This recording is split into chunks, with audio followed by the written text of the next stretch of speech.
2025 में जनवरी और फरवरी के महीने में इलाहाबाद यानी जो प्रयागराज जिसका नाम है हो चुका है, प्रयागराज में कुंभ लग रहा है, महाकुंभ। विपक्ष के नेता अखिलेश यादव ने 2 ट्वीट करके और एक पर्चा लिख करके उस तैयारियों पर गहरा सवाल खड़ा कर दिया है। पहले अखिलेश यादव ने कहा कि ये आधी अधूरी तैयारियां और भीतर भीतर भ्रष्टाचार और ये सब कुछ धर्म के नाम पर क्यों हो रहा है। उत्तर प्रदेश सरकार द्वारा इतना बड़ा जो बजट खर्च किया जा रहा है, उस बजट का बड़ा हिस्सा अभी तक खर्च नहीं हो पाया है, तैयारियां अधूरी हैं, आधी हैं। और धर्म के नाम पर राजनीति का सबसे बड़ा झंडा बरदार भारतीय जनता पार्टी के चेहरे पर विपक्ष ने कड़ा सवाल खड़ा कर दिया है।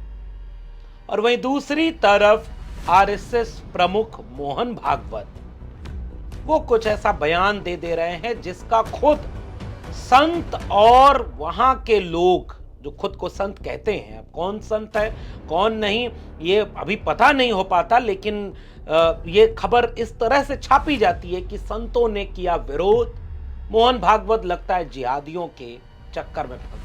नहीं, मोहन भागवत जी संघ प्रमुख ने किस दबाव में बयान दिया है, वो या तो उनके उम्र का प्रभाव है या तो जो है जिहादियों का प्रभाव हो सकता है, जिहादियों का प्रभाव हो सकता है। आज के वीडियो में प्रयागराज के बहाने जरा उत्तर प्रदेश सरकार के भ्रष्टाचार और धर्म केंद्रित बहस में क्या बुरे फंस गए मोहन भागवत, अपनों से घिर गए मोहन भागवत, इस पर विस्तार से बातचीत करेंगे। प्रभात खबर की एक खबर छपी हुई है कि तकरीबन 7,500 करोड़ रुपए खर्च करेगी सरकार प्रयागराज महाकुंभ में बन रहा दुनिया का सबसे बड़ा तंबू। और उसके बाद उस खबर में सिलसिलेवार वो बताते हैं कि 4,000 हेक्टेयर में तंबू, 421 परियोजनाओं का किया जा रहा है शुभारंभ। इन बजट खर्च होगा जिसमें सड़क, रेलवे, अंडरपास, नदी सुधार, तीर्थ यात्रियों की सुविधा और इन सब को लेकर 4,000 हेक्टेयर में सबसे बड़ा तंबू स्थापित किया जाएगा। 25,000 सार्वजनिक आवास होंगे, 23,000 सीसीटीवी कैमरे होंगे, सफाई होगी, जाने क्या क्या होगा। मुख्यमंत्री योगी आदित्यनाथ अपने बड़े आला अधिकारियों को वहां की तैयारी में लगा चुके हैं, खुद भी वहां जा चुके हैं और बड़े जोर शोर से तैयारी चल रही है। मुख्यमंत्री योगी आदित्यनाथ की तरफ से देश भर के मुख्यमंत्रियों को गंगा जल के साथ न्योता भेजा गया है कि आप सब लोग इस बार महाकुंभ में प्रयागराज जरूर आएं। तैयारी जोर शोर पर है और बहुत बड़े एक इवेंट की तरह भारतीय जनता पार्टी इसे प्रचारित कर रही है। उसके बीच में अखिलेश यादव के कुछ सवाल इस पूरे इवेंट के सामने कुछ मुश्किल पैदा कर दे रहे हैं कि दिख कुछ रहा है, क्या भीतर कुछ और हो रहा है। आज तारीख है 25 दिसंबर और आज के दिन कुंभ शुरू होने में बमुश्किल चंद रोज बचे हैं और अखिलेश यादव पहला ट्वीट कर रहे हैं, प्रयागराज महाकुंभ 2025 भाजपा के कुशासन मॉडल का विशेष समाचार बुलेटिन, दिनांक 25 दिसंबर 2024, संवाददाता पीडीए पत्रकार। समाचार देखो भाजपा के अचंभे, बिना तार के खंभे। समाजवादियों ने तो पहले ही एक गाने में कहा था, बिन बिजली के खड़ा है खंभा। भाजपा राज में ये कोई गाना अफसाना नहीं, 100% सत्य है। तो ये जो महाकुंभ प्रयागराज 2025 है, इसको लेकर के अखिलेश यादव का एक ट्वीट चर्चा में रहा। उसके चंद घंटे पहले वो लिखते हैं एक अलग ट्वीट में, यह है भाजपा सरकार में प्रयागराज महाकुंभ 2025 की तैयारी की सच्चाई। कम से कम पुलिस विभाग का काम तो बहुत पहले ही पूरा हो जाना चाहिए था, क्योंकि सुरक्षा चक्र का प्रबंधन किसी अंतिम दिन की प्रतीक्षा नहीं करता है। प्रयागराज की आहत जनता पूछ रही है कि महादानी सम्राट हर्षवर्धन की प्रतिमा हटाने के लिए तो भाजपा सरकार बहुत तत्पर थी, पर वैसी तेजी प्रशासन प्रबंधन के लिए क्यों नहीं दिखाई जा रही? प्रबंधन करते समय प्रयागराज और मेला क्षेत्र के आसपास के स्थानीय जनता की जरूरतों और समस्याओं को नजरअंदाज करने की जो शिकायतें मिल रही हैं उसका भी समाधान हो। प्रयागराज के निवासियों के बीच किसी इमरजेंसी के घटित होने पर आवागमन और परिवहन को लेकर मन में जो चिंता है उसकी वैकल्पिक व्यवस्था हो। और हम चाहते हैं कि महाकुंभ भी चले और प्रयागराज भी गतिमान रहे। और अगर भारतीय जनता पार्टी की सरकार यह सब कराने में फेल हो जाती है तो हमको बताए, समाजवादी पार्टी के कार्यकर्ता शहर और इस इवेंट को लेकर के एक मजबूत काम करेंगे।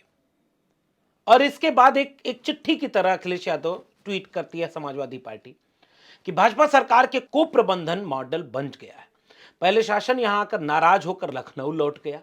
इसके पीछे का एक पॉलिटिकल किस्सा है। पीछे पीछे प्रशासन दौड़ा दौड़ा आया। हालात यह है कि सबसे जरूरी पुलिस व्यवस्था भी कुव्यवस्था की शिकार है। जिन एसएसपी साहब को कुंभ की सुरक्षा देखनी है उन्हीं का कार्यालय बांस बल्ली से आगे नहीं बढ़ा है। जन सुरक्षा व भीड़ नियंत्रण पर नजर रखने वाले वॉच टावर पर तक नहीं बने हैं और न ही जल पुलिस थाने बने हैं, न पूरी तरह से सीसीटीवी कैमरे लगे हैं। अब जब हड़बड़ी में ये सब काम कागज पर पूरे दिखाए जाएंगे तो सुरक्षा के सवाल पर ही सवालिया निशान लग जाएगा। जनहित में हम शासन प्रशासन से अपील करते हैं कि पूरी एहतियात बरतते हुए सावधानी पूर्वक सारे लंबित काम पूरे किए जाएं, जिससे कि तीर्थ यात्रियों व अन्य पर्यटकों को किसी भी प्रकार की समस्या का सामना न करना पड़े। भाजपा सरकार लापरवाही का रवैया छोड़कर गंभीरता से काम करे। तो इस तरह से समाजवादी पार्टी जो उत्तर प्रदेश में सबसे प्रमुख विपक्षी दल है, वो इतने बड़े इवेंट को लेकर उसी तरह की सजगता बरत रही है जो एक विपक्षी दल को होना चाहिए। किसी भी जनता का नुकसान न हो, कहीं जान माल की क्षति न हो, किसी तरह का कोई भी काम गड़बड़ न हो, सब सकुशल संपन्न हो जाए और खुद सरकार जो दावा कर रही है उसके इतर हकीकत जमीन पर भी नजर आए। आयोजन बड़ा है तो तैयारी पहले शुरू हो जानी चाहिए। हजारों करोड़ रुपए का बजट तो पास हो गया है, लेकिन बिना बिजली के खंभे, बिना तार के खंभे, बिना वॉच के टावर, बिना थानों के पूरा हुए सुरक्षा कैसे बनेगी? और यह दर्शाता है कि क्या उसके पीछे पीछे अंदर अंदर ये सारे पैसे का खेल कहीं इधर उधर ऐसे वैसे करना रहा हो। इसी तरह से शासन, अखिलेश यादव तंज करते हुए कहते हैं कि लखनऊ से शासन आगे आगे आया। ये अधूरी आधी तैयारियों को देखकर शासन नाराज हुआ, वापस लखनऊ लौटा, पीछे पीछे प्रशासन दौड़ते हुए गया। इसका मतलब ये है कि आधी अधूरी तैयारियां कहीं इस तरह के बड़े इवेंट के सामने एक मुश्किल न पैदा कर दें। भारतीय जनता पार्टी जानती है कि वह जो राजनीति करती है उस राजनीति के लिहाज से ये इतना बड़ा इवेंट है, मुश्किल में पड़ेगी तो छवि खराब होगी। और इसीलिए बजट पेश करने में इस बात का बड़ा ख्याल रखा गया, दिल बहुत बड़ा करके भारी बजट कुंभ के नाम जारी कर दिया गया है। तो बजट सही जगह खर्च हो, सही समय पर खर्च हो, ताकि लोगों को सुविधा और सुरक्षा मिल सके। ताकि ये जो कुंभ के नाम पर नैरेटिव होगा कहीं कोई दिक्कत न पैदा करें। लेकिन दिक्कत पैदा करना शुरू कर दिया कुछ साधु संतों ने, गुरुओं ने। संत के लिबास में आजकल तो इतने लोग घूम रहे हैं कि बहुत मुश्किल है पहचानना। महात्मा कबीर 700 साल पहले कह गए थे कि कबीर कलयुग कठिन है, साधन चीन है कोय, और कामी क्रोधी मस्खरा तिह का आदर होए। अब ये पहचानना भी बहुत मुश्किल है। आचरण में भिन्नता, क्रोध, जैसे संत ऋषि मुनि 5 मनोविकारों को दूर करने वाले लोगों का नाम होता था। काम क्रोध लोभ मोह अहंकार से जो ऊपर उठ जाए वो संत है, वो ऋषि मुनि है, वो तपस्वी है, वो योगी है। लेकिन अब तो आपस में ही झगड़ा होता रहता है। एक तरफ कोई ऐसे धर्म गुरु, कथित तौर पर धर्म गुरु बोलते हैं कि आरक्षण तो भाई 10 ही साल के लिए था, बढ़ाए जा रहे हो, आरक्षण से देश बर्बाद हो गया। अब गुरु जी को पता ही नहीं बहुत सारे लोग कल तक उनकी तारीफ इसलिए किया करते थे कि बीजेपी से बड़ा अच्छा सवाल पूछ दिए। राम मंदिर अधूरा था तो उद्घाटन क्यों हो रहा है, धर्म काज नहीं हो रहा है इसलिए हम उसका विरोध करेंगे। बड़ी चर्चा हुई, लगा कि क्या गजब के वो व्यक्ति हैं, सच बोल देते हैं, निडर हैं, बेखौफ हैं। लेकिन क्या उन्हें यह पता नहीं कि भारत के संविधान में एससी एसटी को मिलने वाले राजनैतिक आरक्षण की सीमा केवल 10 साल थी, जिसके लिए देश में एससी एसटी समाज कभी कोई आंदोलन नहीं करता। वो केवल नेताओं को लोकसभा और विधानसभा में सीट आरक्षित करके आरक्षण मिलता है, और हर 10 साल पर कोई भी पॉलिटिकल पार्टी की सरकार हो उसे चुपचाप बढ़ा देती है। और वो कमेंट क्या कर रहे हैं, वो एससी एसटी ओबीसी को मिलने वाले नॉर्मल आरक्षण शिक्षा और रोजगार में जो मिलता है, सरकारी शिक्षा और सरकारी नौकरियों में, उस पर टिप्पणी करते हुए कह रहे हैं कि 10 साल के लिए था, बढ़ाए जा रहे हो, देश का भला कैसे होगा। वो भी तो एक संत हैं, वो भी एक गुरु हैं, वो भी धर्म के बड़े विद्वान व्यक्ति हैं। एक विद्वान व्यक्ति हैं वो रामभद्राचार्य जी, कुछ भी बोलते हैं, मरे मुलायम कांसी राम, ये टिप्पणी उन्हें की थी। पंडितों में भी कौन पंडित नीच है कौन अधम है, ये उन्हीं की टिप्पणी है। और बहुत सारी चीजें बोलते रहते हैं, प्रधानमंत्री जी के बड़े करीबी हैं। वो मोहन भागवत जी के एक बयान पर टिप्पणी करने लगे। उन्होंने कहा कि ये जो मोहन भागवत जी ने बोल दिया कि राम मंदिर तो एक बड़ी आस्था का विषय था, पूरा हो गया, अब ये विवाद हर जगह खोजना ठीक नहीं। मोहन भागवत जी की जब से ये टिप्पणी आई है उसके बाद से खुद उन्हीं महात्माओं, गुरुओं और संतों की तरफ से उसका प्रतिकार किया जा रहा है। उन्हें कुछ पता नहीं है, उन्हें नहीं बोलना चाहिए ये सब। और ये बात कहां बैठकर कहा जा रहा है, ये वही इंटरव्यू है जिसमें वो रामभद्राचार्य कह रहे हैं कि पहला स्नान मैं करूंगा कुंभ में।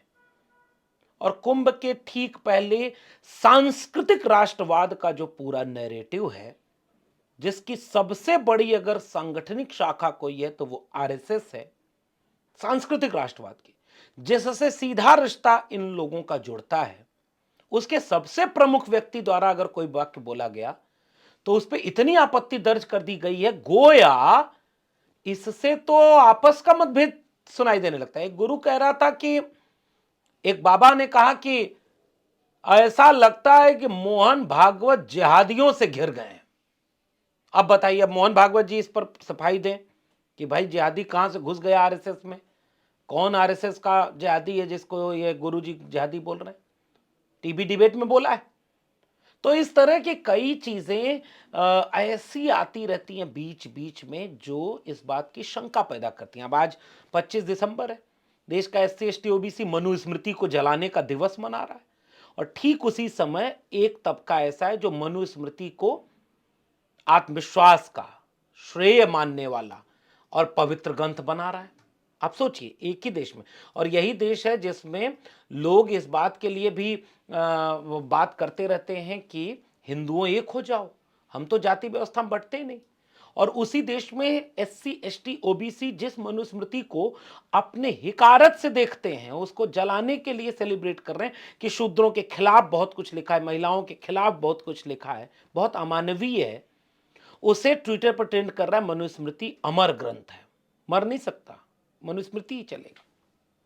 ऐसे में, ऐसे दिन पर यह देखना कि इलाहाबाद यानी प्रयागराज में लगने वाला महाकुंभ एक जो सबसे बड़ा धार्मिक आयोजन है, उस धार्मिक आयोजन की अगर ऐसी खबरें विपक्ष या मीडिया उठाएगा तो वो खबर मुश्किल में पड़ेगी और उत्तर प्रदेश सरकार की किरकिरी होगी।